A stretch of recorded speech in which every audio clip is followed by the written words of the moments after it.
Baik, selamat pagi kepada Ibu dosen dan teman-teman semuanya. Terima kasih atas kesempatan yang diberikan kepada kelompok kami. Pada hari ini, kelompok kami akan mempresentasikan materi terkait dengan teknologi informasi dan komunikasi untuk sistem informasi manajemen. Sebelumnya, izinkan saya memperkenalkan diri terlebih dahulu. Perkenalkan, nama saya Komandedi Aliana dengan NIM 21170512557 sebagai moderator, dan perkenalkan rekan-rekan saya. Yang pertama, Muhammad Rehan Ali dengan NIM 21170512556 sebagai pemateri pertama. Yang kedua, Putu Wulandari dengan NIM 21170512262 sebagai pemateri kedua. Dan yang ketiga, Komeng Elsa Nindya Andriani dengan NIM 21170511269 sebagai pemateri ketiga. Dan yang terakhir, Putu Ali Vanessa dengan NIM 21170511272 sebagai pemateri keempat. Next slide.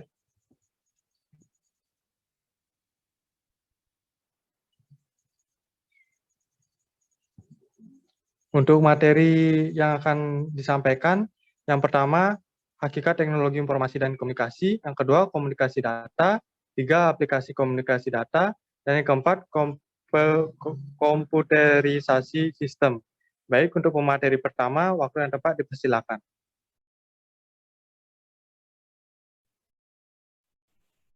Baik, terima kasih atas kesempatan yang telah diberikan. Pada kesempatan kali ini saya akan menyampaikan materi hakikat teknologi informasi dan komunikasi. Yang pertama, pengertian teknologi informasi dan komunikasi. Teknologi informasi dan komunikasi terdiri atas dua aspek, yaitu teknologi informasi dan teknologi komunikasi. Teknologi informasi dan komunikasi adalah teknologi yang menggunakan komputer atau alat komunikasi lainnya untuk mengumpulkan, mengolah, dan menyampaikan atau mengirim informasi dengan mudah dan akurat. Yang kedua, teknologi informasi dan komunikasi dalam sistem informasi manajemen. Pengembangan teknologi informasi dan komunikasi yang semakin canggih memberikan peluang bagi dunia pendidikan untuk terus meningkatkan kualitas serta mencapai tujuan pendidikan. Teknologi komunikasi dan informasi merupakan sarana yang dapat digunakan untuk mengumpulkan atau menyediakan informasi yang dibutuhkan organisasi dengan akurat dan tanpa menghabiskan banyak waktu sehingga lebih mempercepat kinerja organisasi. Yang ketiga, pemanfaatan teknologi informasi dan komunikasi dalam sistem informasi manajemen. Pemanfaatan teknologi informasi dan komunikasi dalam sistem informasi manajemen akan mendukung aliran informasi berjalan dengan cepat dan akurat. Kemudahan yang ada ini akan menyebabkan sistem informasi manajemen menjadi lebih efisien. Contoh adanya sistem informasi akademik CIAKAD online yang telah diterapkan di banyak perguruan tinggi sangat membantu manajer, orang tua, peserta didik, dan karyawan dengan mengakses informasi sehubungan dengan informasi yang dibutuhkan mengenai akademik. Manajer dapat mengambil keputusan berdasarkan siakat, misalnya mengenai perkembangan rata-rata nilai mahasiswa. Baik, itu saja materi yang dapat saya sampaikan. Saya kembalikan kepada moderator. Baik, terima kasih Rehan atas materi yang telah disampaikan. Untuk materi selanjutnya, waktu yang tepat dipersilakan. Baik, terima kasih atas kesempatannya. Di sini saya akan melanjutkan materi dari Raihan, yaitu komunikasi data. Secara umum dapat disimpulkan bahwa komunikasi data adalah proses pengiriman informasi dari suatu titik ke titik lain dengan menggunakan kode tertentu melalui media komunikasi. Adapun tujuan dari komunikasi data menurut Sutabri 2005.244 antara lain, A. Memungkinkan pengiriman data dalam jumlah yang besar secara efisien tanpa kesalahan dan ekonomis dari satu tempat ke tempat yang lain. B. Memungkinkan penggunaan sistem komputer dan peralatan pendukungnya dari jauh atau remote computer use.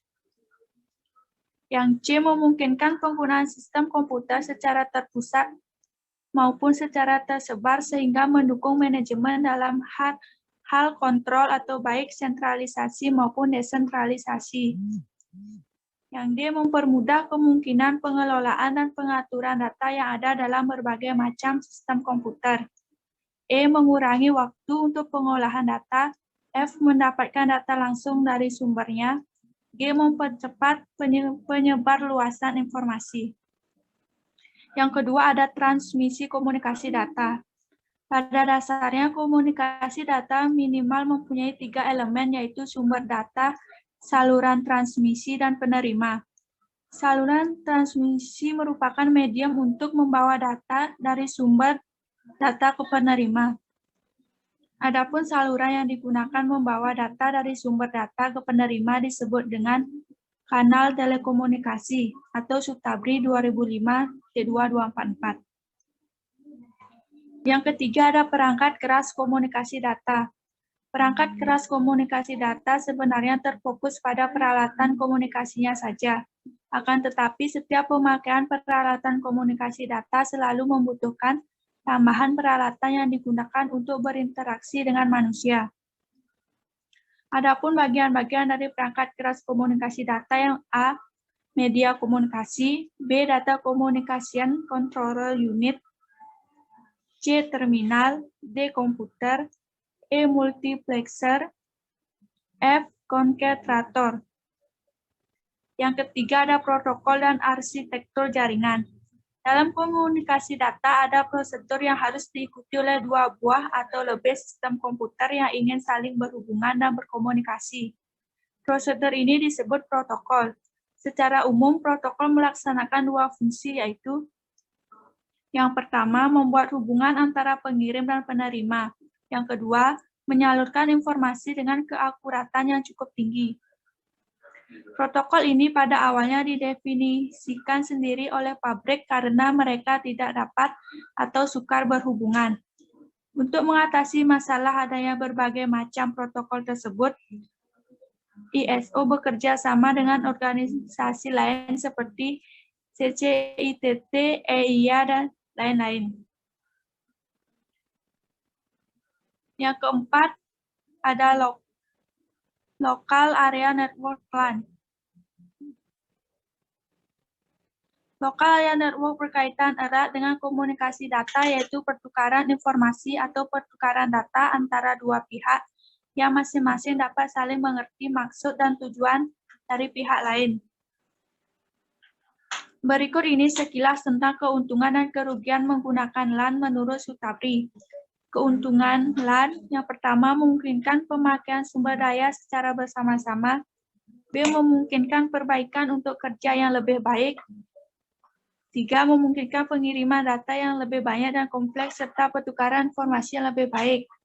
Yang keempat, meningkatkan produktivitas serta melindungi investasi yang ada. Kerugian LAN, 1, pembuatan instalasi jaringan tidak sederhana. 2, perlunya software khusus yang dirancang untuk multi-user. Yang ketiga, perlunya pengaturan data dan keamanan data dalam network. 4, virus dapat menyebar ke seluruh jaringan. Yang terakhir ada Wide Area Network. Wide Area Network atau WAN, atau sering juga disebut Long Distance Network sebagai lawan dari Local Area Network. Menjelaskan tentang keberadaan sebuah jaringan yang lebih luas dari Local Area Network atau LAN.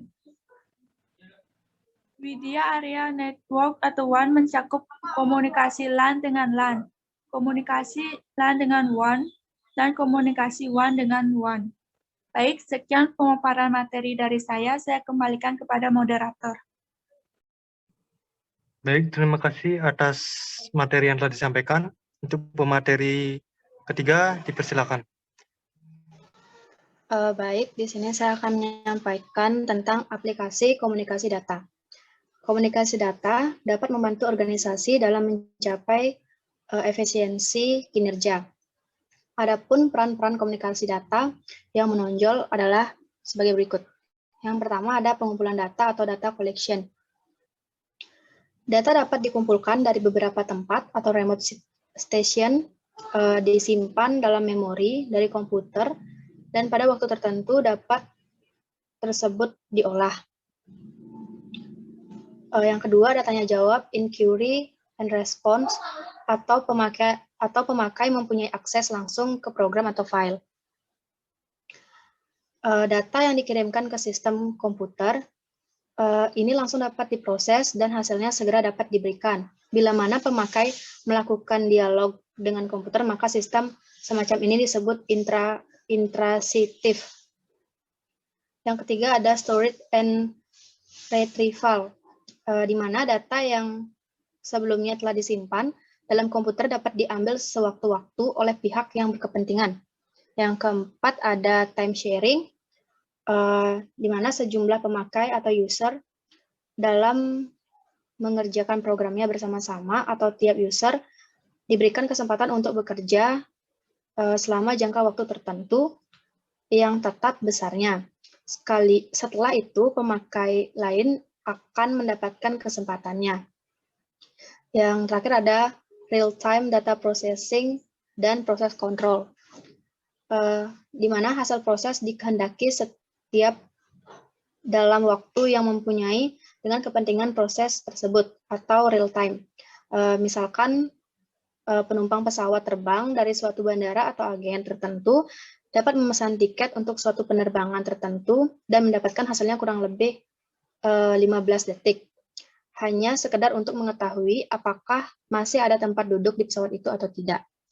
Baik, sekian dari pemateri saya kembalikan kepada moderator. Baik, terima kasih atas materi yang telah disampaikan. Untuk materi terakhir, order tempat dipersilakan.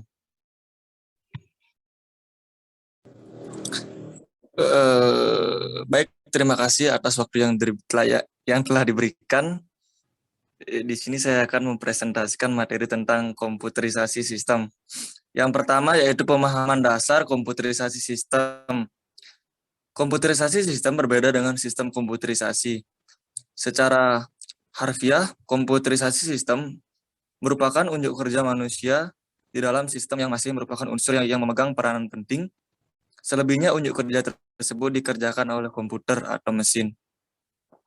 Sebagai contoh, komputerisasi sistem informasi manajemen kemahasiswaan atau SIMAWA, sistem penggajian, komputerisasi KTP, dan sebagainya. Sistem komputerisasi adalah unjuk kerja manusia hanya 10% saja, sehingga manusia hanya berfungsi sebagai supervisi di dalam hal ini. Selebihnya unjuk kerja tersebut dikerjakan oleh mesin atau komputer. Sebagai contoh, ATM, assembling mobil, pengoreksian hasil ujian, SNMPTN atau UN, dan sebagainya. Yang kedua ada perangkat keras. Perangkat keras pada sistem komputer terdiri atas masukan atau input, central processing unit atau CPU, tempat penyimpanan atau secondary memory, dan keluaran atau output. Secara lebih terperinci, perangkat keras komputer atau dikenal dengan istilah hardware. Hardware merupakan komponen yang terdapat pada bagian fisik komputer, bisa terlihat ataupun disentuh secara fisik dan dibedakan dengan isi data yang terdapat di dalamnya ataupun yang beroperasi di dalam komputer tersebut. Yang pertama yaitu mainboard atau motherboard. Mainboard atau motherboard atau papan induk adalah elemen utama di dalam sebuah komputer. Motherboard merupakan tempat melekatnya berbagai alat untuk membuat sesuatu komputer. Berbagai alat yang berguna melekatkan atau tempat melekatnya berbagai komponen elektronik penting dari sistem komputer. Motherboard berisi subsistem penting seperti prosesor. Yang kedua ada random access memory atau RAM. RAM adalah tempat penyimpanan data jangka pendek atau sementara yang membuat perangkat lunak yang dijalankan yang kemudian akan disimpan untuk sementara waktu. Sehingga komputer yang sementara berjalan tidak perlu selalu mengakses hard disk untuk mencari data yang diperlukan. Jumlah RAM yang lebih besar akan membantu kecepatan PC. Yang ketiga ada read-only memory atau ROM. ROM adalah istilah dalam media penyimpanan data atau data storage pada komputer di mana fungsi dari ROM ini adalah salah satu jenis memori yang terdapat di dalam komputer yang menyimpan data aplikasi dalam jangka panjang atau bersifat permanen. Atau dalam arti kata program atau data yang tersimpan di dalam ROM ini tidak akan mudah hilang ataupun berubah walaupun aliran listrik dimatikan. Yang keempat, ada Accelerate Graphic Port atau Video Graphic Array. Accelerate Graphic Port adalah sebuah peralatan yang dikhususkan sebagai alat pendukung kekuatan grafis komputer yang kinerjanya untuk menampilkan visual pada komputer. Yang kelima ada prosesor. Istilah prosesor sering disebut juga sebagai otak sebuah komputer yang bertugas sebagai pusat kendali komputer. Prosesor didukung oleh komponen-komponen lain. Prosesor adalah sebuah IC yang bertugas mengontrol kinerja sebuah sistem komputer secara keseluruhan. Yang keenam ada hard disk. Hard disk atau yang dikenal dengan istilah hard disk drive atau HDD adalah sebuah komponen hardware dalam sebuah komputer yang berfungsi menyimpan data sekunder dalam suatu komputer. Yang ketujuh ada compact disk atau digital versatile disk, CD-ROM atau DVD-ROM. CD-ROM atau DVD-ROM adalah sebuah alat komponen hardware komputer yang bertugas membaca data dalam CDR atau DVD-R. Yang terakhir ada modem. Modem atau dalam istilahnya modulator demodulator merupakan alat komunikasi dua arah yang komponennya adalah emulator dan demulator. Emulator berfungsi sebagai jembatan yang mengubah sinyal informasi menjadi sinyal pembawa atau carry dan dapat dikirimkan yang kemudian diterima oleh demulator untuk diterjemahkan dari sinyal pembawa menjadi sinyal informasi. Sehingga informasi data atau pesan dapat diterima secara baik oleh penerima. Tentu masih banyak perangkat keras komputer lain yang berfungsi untuk mendukung sebuah sistem komputer. Akan tetapi perangkat keras komputer yang disebutkan di atas merupakan perangkat keras komputer umum yang harus dimiliki komputer sebagai satu kesatuan. Yang ketiga ada perangkat lunak. 1. Memahami perangkat lunak komputer. Perangkat lunak komputer meliputi perangkat lunak atau software merupakan suatu program yang dibuat oleh pembuat program untuk menjalankan perangkat keras komputer. 2. Perangkat lunak adalah program yang berisi kumpulan instruksi untuk melakukan proses pengolahan data.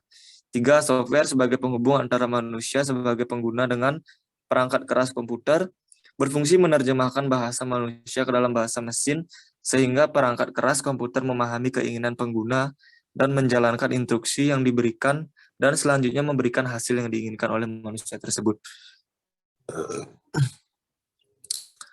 Yang kedua, fungsi perangkat lunak komputer. Perangkat lunak komputer berfungsi untuk 1. Mengidentifikasikan program, 2. Menyiapkan aplikasi program sehingga tata kerja seluruh perangkat komputer terkontrol, 3. Mengatur dan membuat pekerjaan lebih efisien. Macam-macam perangkat lunak. Berdasarkan fungsinya menurut Sutabri 2005-264, perangkat lunak dapat dibagi menjadi 3, yaitu sistem software, programming language, dan application software.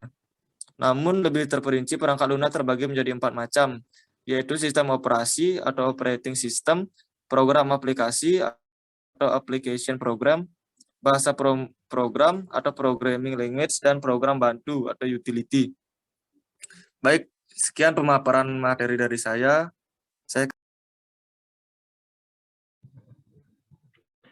Jadi, sekian materi yang dapat kelompok kami sampaikan. Mohon maaf jika terjadi kesalahan. Saya selaku sebagai moderator dari kelompok 6 menutup jalannya presentasi pada hari ini. Saya sampaikan terima kasih. Saya tutup dengan selamat pagi.